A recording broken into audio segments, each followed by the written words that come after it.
Isang magandang araw pong muli sa inyo mga kapatid, mga kaibigan. Muli po nandito si Balintataw ng Agila upang kayo po ay handugan ng isa na naman pong tula. Ang pamagat po ng tula na aking bibigkasin, hindi pwedeng mag-resign. Paring Marco, di ba't ikaw sa office ang trabaho mo? Oo naman, paring Alvin, bakit bayay natanong mo? Kasi pare, ako lang ay mayroong nais na matanto. Ano pare ang nais mong maalaman, sabihin mo? Yun ba paring sigawan ka ng boss mo sa opisina? Ay mayroong pagkakaiba sa sigawan ng asawa.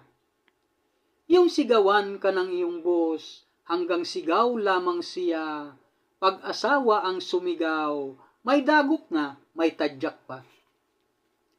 Ang boss mo sa opisina, kapag ikay sinigawan, hanggang sigaw lamang siya, di kaniya masasaktan.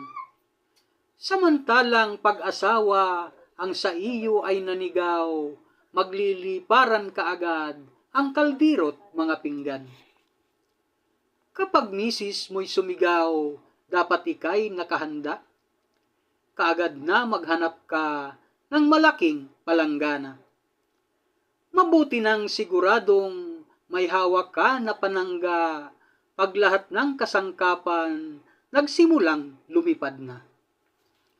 Kapag ikay sinigawan ng boss mo sa opisina, maaari kang mag-resign kapag hindi mo na kaya.